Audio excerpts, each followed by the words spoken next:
I don't think if you've spent any time on the show or me personally or radio, podcast, whatever, I don't think it's any secret that I might be a tiny bit A-type.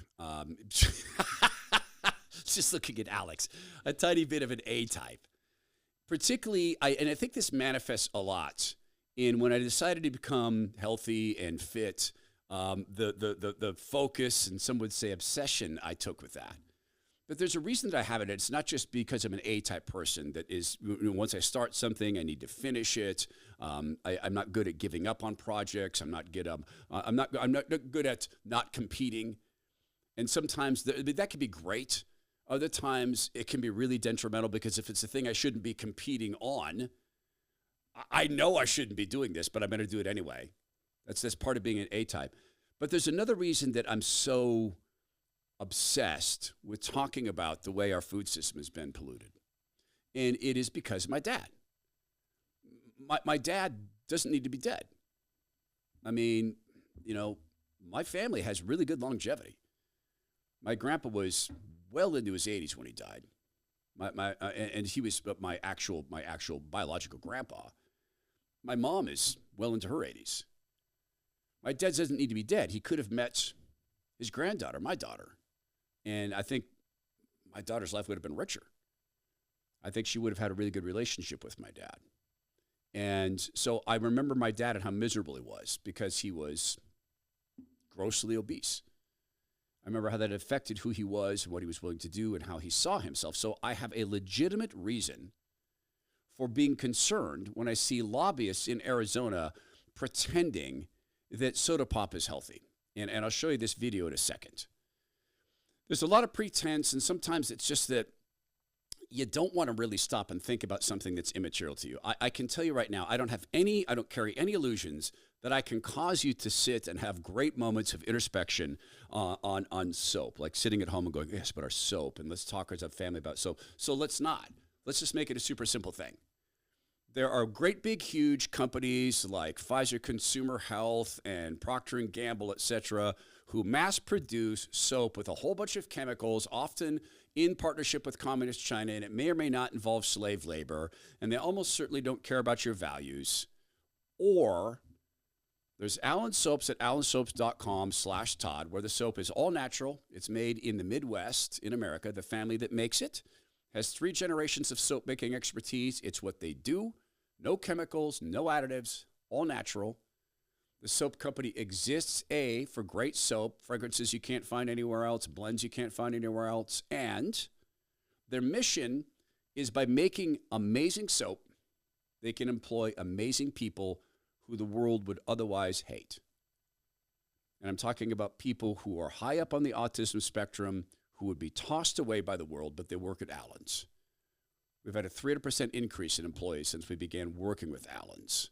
You can prove all lives matter. Go to allensoaps.com/Todd. You get 10% off all their products there.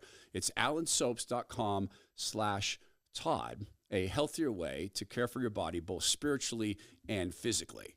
This is from the state of Arizona, and it's something to really tune into and pay attention to. This is in Arizona, introduced a bill to remove soda from SNAP so that our tax dollars are not helping people become type 2 diabetics, which our tax dollars will then have to chase with Medicare and Medicaid dollars to give them the drugs to manage type 2 diabetes, which is something very few people ever need to be inflicted with. Watch this. So there's no correlation or causation between soda and obesity rates. If your concern is obesity, then we should be talking about obesity. We shouldn't be talking about obesity for SNAP recipients who have social determinants of health beyond just what they eat. Things that the general public would consider unhealthy. I mean, who knows what the general public considers unhealthy? If the government tries to define in state statute what's a good food and what's a bad food, it's very, very complicated. The grocery card of someone who's not on SNAP is with their own dollars, whereas the grocery card of somebody who's on SNAP is with everyone else's dollars, right? And to that point, would you say that federal dollars, our tax dollars, should be paying for cigarettes or alcohol as well if it's paying for unhealthy things? And I think SNAP benefits should be used for alcohol or tobacco, but it gets into the definition of what's healthy and what's not unhealthy. Oh my gosh. That's the debate. What is the definition of healthy and unhealthy? This bill only targets candy, and soda under that definition? We are not going to subsidize sugary drinks and candy for our kids. It's criminal. And this is a no-brainer situation. And frankly, these two speakers before me should be ashamed of themselves. Oh, you're crossing a line right should there. be ashamed of Crossing themselves. a line. They should be ashamed of themselves. You're crossing a line. Question for the sugar pimp. Sugar pimps. What is the immediate effect on blood sugar and insulin levels from people who consume half of a soda pop? What is it? They're not going to want to answer that. And their answer would be, I'm not a medical professional, I'm an advocate for. Please, in these circumstances, be prepared. Here's what happens. Your blood sugar immediately spikes, which spikes your insulin, which creates in your brain a response in the pleasure centers. Dopamine kicks in. This is very pleasurable. It's a high I want to chase. It's the same effect and heightened in some degree to heroin and other drugs. You can watch the brain change. You can watch the images of the brain lighting up, the pleasure centers lighting up, and you don't want that to stop. It is just as addictive as anything else that is not designed to be in our bodies at this level. And so how have we gotten to this point? America's consumption of sugar. Does anyone know what that is? The consumption of sugar in the United States of America, does anyone really know what that is? Try this. It's over 2 pounds per week.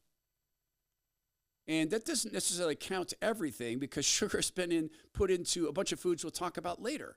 2 pounds per week of refined sugar. That's an enormous amount, and it has caused inflammation, heart disease, etc. So how did it all get here?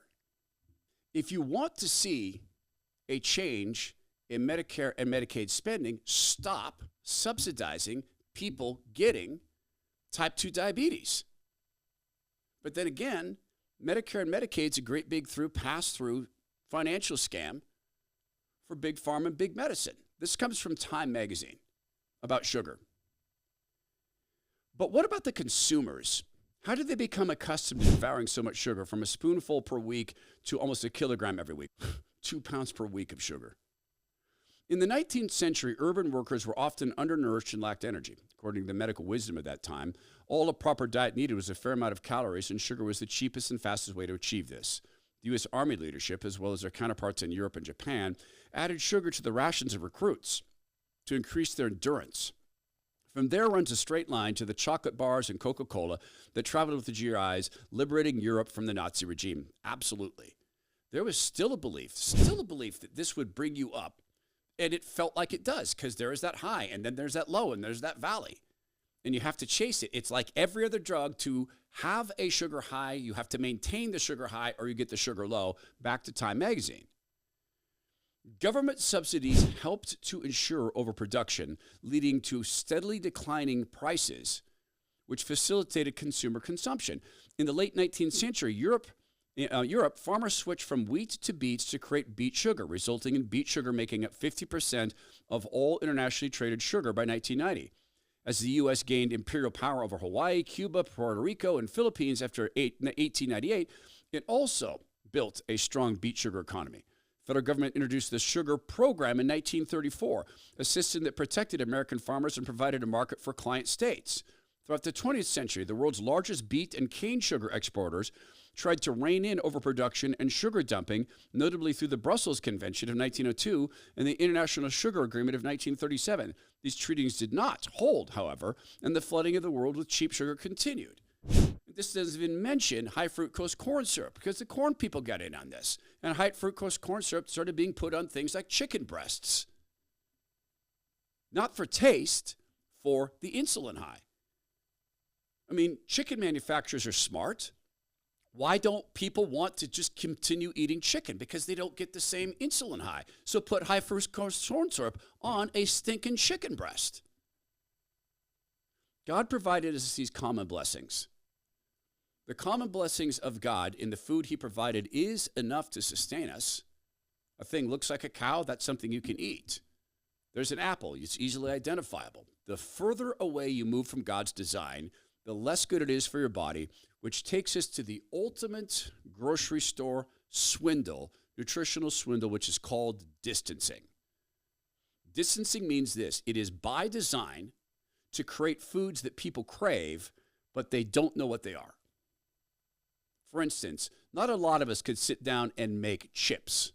Not the way they are. I mean, yeah, you can go cook potatoes and fry them, but we can't make the chips they do with the nacho flavors, etc. That takes a whole bunch of chemistry, and it never feels the same when you do it at home. You never get the same high because it's not food, it's chemical. Distancing is profit. The less a food looks like the way God created it, the more profitable it is. This goes back to the actual definition of fascism. Government and private industry become one. I want to remind you that there is a whole office in the FDA that's charged with, the United States Department of Agriculture, that has been paid money. They've gotten to take a rake, a percentage of the patents and the product sales. Scientists in government who figured out how to hide cheese in products, how to make more products with cheese. They get to take a percentage. If only we could do something like create a, Department of Government Efficiency and staff it with really young guys to figure that out. But this clearly can't be done.